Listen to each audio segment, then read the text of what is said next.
Well, one woman has taken it into her own hands to try to teach women here in Israel how to be more assertive, how to protect themselves from violence, whatever type of violence they may face in their lives. We have joining us now Yudit Sidikman. She's the CEO, chairwoman, and founder of HaLev.org, and you can go to that website while you're listening to the interview. Again, HaLev.org, and check it out. And she gives courses on basically women's self-defense. I just want to encourage you to go and see a video that was done by one of the Israeli news channels on what she does. Some of these women who have taken the course have taken it because of domestic violence as well.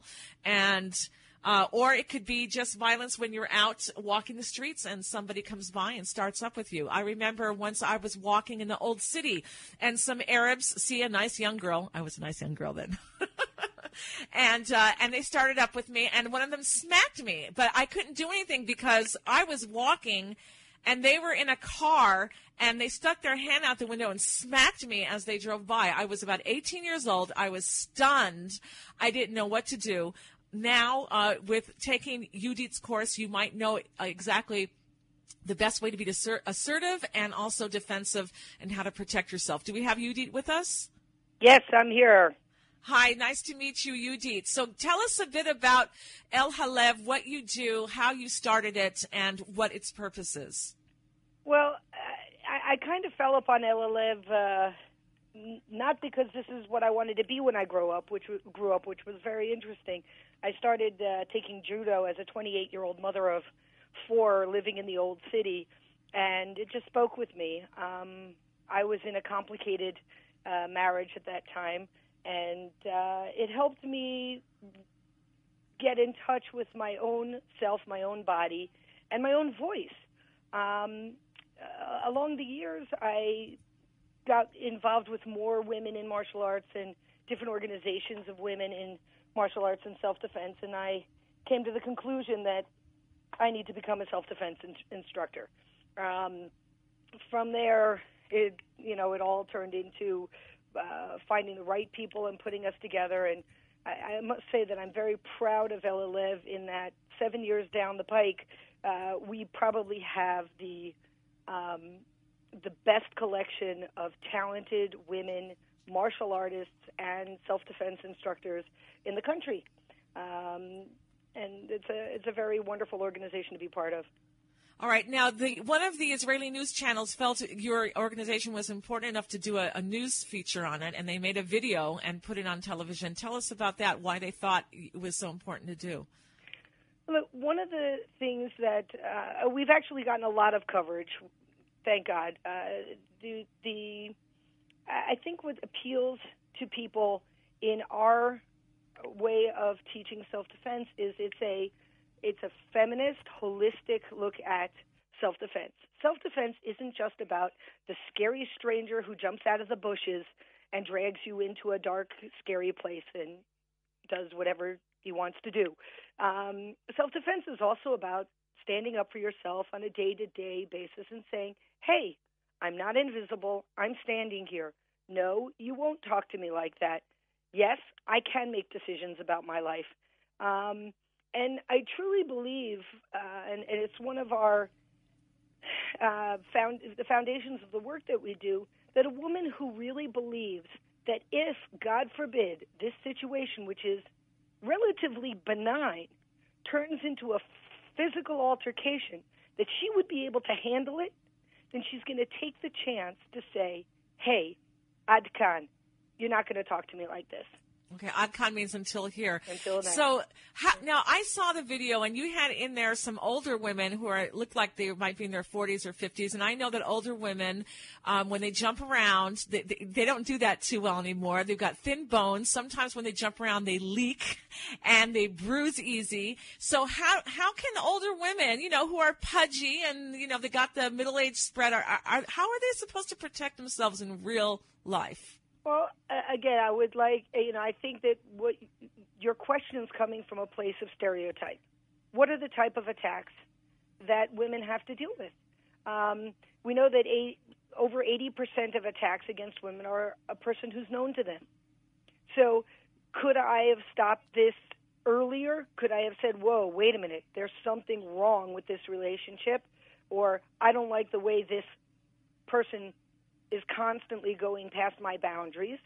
And I hate to tell you this, but it doesn't matter how much a guy goes to the gym, there are two places on his body he can't make less sensitive, his face and his groin. That's it. Reality is that if you have to fight, there are things, what would I be willing to fight for? Not my wallet. But you know what? Nobody's going to touch my body against my will. That's it. So that's where I draw my line. But, all right. So sometimes when women fight back and they don't disable their perpetrator, they get it worse later. Especially if it's a husband, he might get even angrier. You dare to, try to kick me in my lower region? I'm going to show you, woman. So right. What do you have to say about that? If we're going to talk about domestic violence, that's where we believe in the empowerment part. And the empowerment part is get a woman to a place where she believes she is worth it enough to stand up and say, I'm out of here. So we don't necessarily talk about fighting back to someone who's beating you on a regular basis. Yeah, you're right. If I fight back there, but what other tools do I have to defend myself? I've got a battered women's shelter. I've got social workers. I've got the ability to find an organization to help me take that step and walk away from there. Okay, that's also self-defense. So that's like more of a support group. But what about the? No, I wouldn't call it a support group. It's coming to it's coming to a place to feel like, you are strong enough emotionally to do what's best for you. Look, Tamar, I was only given one body. This body, it's got to serve me until the end of my days. It's my right to protect it. It's my right, it's my responsibility, and I'm capable of doing so. Now, that doesn't mean in 100% of the of attacks against me, I will succeed 100% of the time. I'm a good driver, but I may be in a car accident one day, and it could be I was the best driver on the face of the earth. I still might be in a car accident. So good self-defense tools aren't just about the physical side. They're not just about the emotional side. They're a holistic group, package of the emotional, the mental, the prevention, and the physical component to it too. Okay, so if you're in a marriage where it's violent, then you're basically saying you got to remove yourself from the situation. Granted. Let's go to a situation where you're on the street and some guy comes up and either he wants to rob you or he just wants to start with you in a sexual manner, and you're not welcoming his advances on you. That seems to get a bit rough. So what would you tell women in a situation like that? What I would say is, you or your wallet, I'd throw the wallet as far as I could behind him and run in the other direction. Okay. Because I know that if I get into a fight with someone over my wallet or my watch or whatever it may be, that's physical property, we're both going to get hurt. It could be he's going to get hurt more than me. I think that I have a pretty good chance, based on my knowledge and what I've learned, that he might get hurt worse than me. Okay, but I'm not going to choose my wallet over that. Now, if he's coming, if this is an issue of a sexual predatory attack, and I can say to them, "Hey, walk away now," and that works, and he sees I'm serious in my body, in my posture, in my voice, that I'm serious, he may go look for somebody else. He may say, "Hey, yeah, stupid. What do I need you for anyway? Yeah, you think you're so hot. So what? Whatever. I don't care. Walk away." Okay? Now, if he touches me, if he puts his hand on my body, then I have a right to respond. How will I respond? It depends on what I feel is the level of threat. Are we in a place where there are 100 people walking around and I can just yell, "Hey, this guy's bothering me"? Or are we alone at 3 o'clock in the morning and he grabbed me by surprise? Then I've got different tools for that. You get the tools that are right for the situation. You know, I remember hearing a case once of someone who saw domestic, I shouldn't say domestic because I don't know if they were married, but a man and a woman where the woman was screaming, hey, you know, I don't want his hands on me, someone help me, you know, right? And someone went to help the woman and grabbed the guy and shoved him against the wall and said, if you touch her, I'm going to, you know, smack you or whatever. And then she started screaming, don't touch him, leave him alone. And afterwards, you know, like he got in trouble and then he saw them walk off hand in hand together. So how does that work out? Well, again, one always has to take, a bit of precaution when you intervene. You know, part of intervening could not be smashing a bump against the wall, but saying, hey, do you need me to call the police? I will call the police. Leave her alone. Back off. Now, that would be a smart way of intervening. Yes. Okay. So what are some of the moves that you teach women in order to protect themselves if they're walking in a dark alley and there's, you know, shady people there? And there you get to the secrets of HaLev. It would be my pleasure, Tamar, to give you a free space in our next course in May. We've got a course impact starting. You are welcome to come join us and learn what we do in the course, so then we can talk about it again on the radio after that. But there are different, like I said, there are different techniques for different levels of threat. Like in anything, you know, when you cook, there's browning the onions and there's frying the onions and there's sweating the onions. There are different levels of response for different attacks.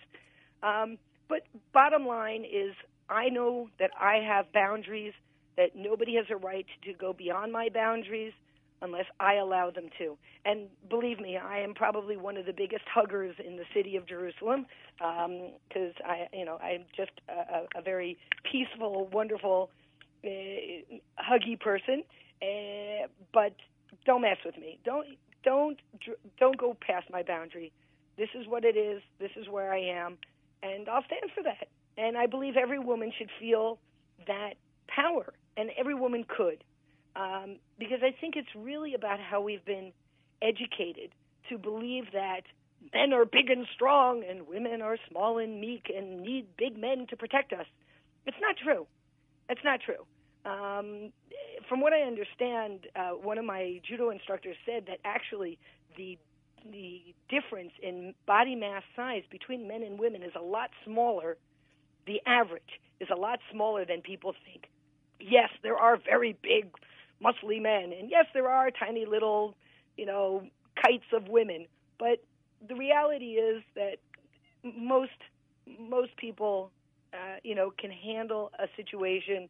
Most women can be taught to handle a situation, whether it's using a verbal technique, using a physical technique, or using intuition. This is not a good situation. Let's get out of here. Okay, so let's take the worst situation. Let's say that he's in physical contact with you, and you have a chance to kick him where it hurts, and you do. Most women know about that. What about the face? You talked about the face. Oh, so I would tell you don't go for where it hurts first, because every man learns how to protect his groin. So if that's the first place you go, he's going to be out of there like Beckham. He'll just turn, he'll be out of there. Have you ever seen a soccer player really get hit straight in the groin with a ball? Never. They turn, they get out of there in a second. The reason we talk about face, and some people will say face or throat or whatever, anywhere towards the face, is because that's the last place a man thinks a woman's going to go. And so now he's saying, oh, what the heck? I wasn't expecting that, and you've got that opening to get into the groin. And that's about as much in the technique as I'm going to give you. All right. I just want to mention when I was in high school in California, I took a self-defense class, and some of the things that they told us were, one, try not to fight, try to flee. And sometimes in order to flee, you have to disable them, because maybe if he takes you out into a forest or someplace where you have no place to get help, you just got to get out of there. And one of the ways was, let's go back to the first step. You're walking to your car, and you don't carry a gun. You don't carry a knife. So what you do is you take your car keys, and you put each key between your different fingers, and you hold it in a fist. So if anybody should come up and try to attack you, you've got sharp, daggers coming out from between your knuckles, and you just go straight for the eyes, and you basically blind your attacker so he grabs his eyes, he can't see anything, and you run. Would that be something that you would teach? Look, we believe that the only thing you have with you all of the time is your body. You don't take your keys with you into the shower. You might not have your keys with you on the beach. So whatever we teach that use what you have with you all the time. There are other things that you could use to supplement that, but you have to have awareness. You have to have them out to begin with. You have to know, okay, it's going to be scary between here and the parking lot. Therefore, I'm going to take out my keys and I'm going to put them where they're supposed to be put and be aware. Now, that's all great, fine, and wonderful, but we want to teach women to use what you have because that's what's with you all the time. Okay.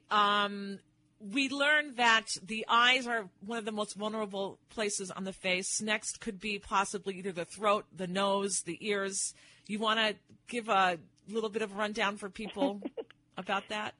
Again, Tamar, you're trying to stay. Is this dangerous to do over the radio? Is that why you're kind of being evasive? It's not an issue of dangerous. No, the honest truth is anybody can go onto the internet today and get 101, tools and techniques on how to protect yourself in different, self-defense situations or dangerous situations. Mm-hmm. What I'd like to focus on is less the technique. It's more the can I do it? Do I believe in myself that I could actually stand up to someone saying, yo, come here. You know what I'm going to do to you all night long? And I got to deal with that. Mm-hmm. Now, I got to deal with that from a place of strength. Whether I deal with it with a technique or with a tool or with a knife or whatever it is that I've learned how to do, the question is, am I willing to say I'm going to fight for my body, my pride, my right, my protection? Do I feel that I deserve that? So to me, the self-defense program is so much more than the technique. Otherwise, you know what? Go and learn Krav Maga. Krav Maga is an amazing system to teach people how to fight combat. But you know what? We only have about 5 minutes left in the interview, and I want to hear a success story. You have any success stories from women who took your course? I will give you a success story. I'm going to just finish the sentence. Okay. The techniques that can be learned in most self-defense programs are physical combat, how men fight men. It's not how women are attacked. Women are attacked in a very different way than how men fight men. And therefore, it needs an answer about how women are attacked and what types of techniques would be useful for that.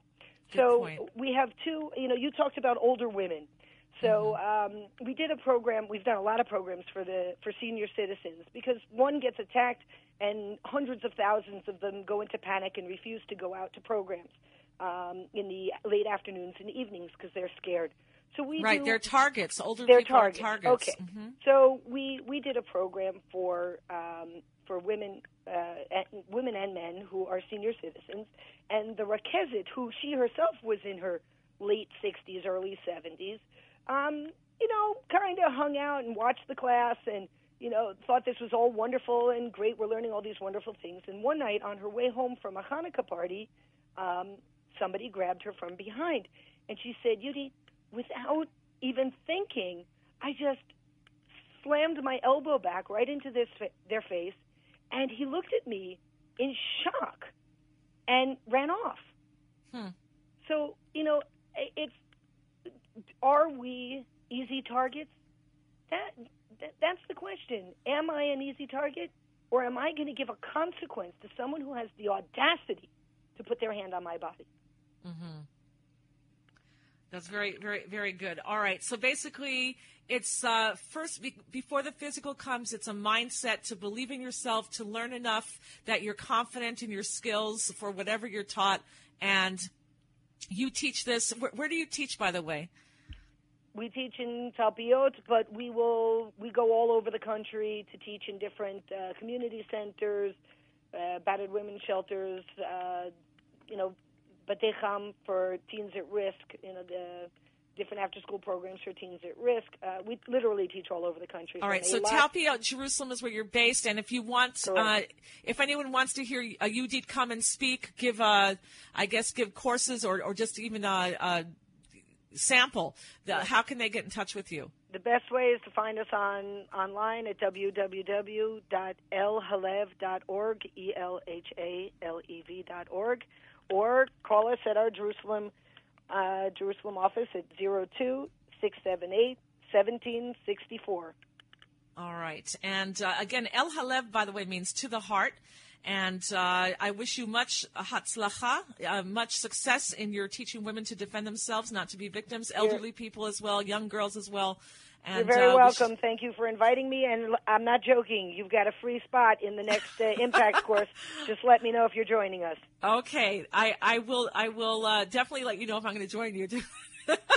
No reason not to. You're getting me out of my radio seat here. Oy, oy, oy. Just to think of the energy I have to expend to do it. But maybe I'll surprise myself. You could do it, Tamar. All right. Thank you, Yudit. You're very welcome. All right, everybody. elhalev.org is the website to go to find out more. You can watch the video.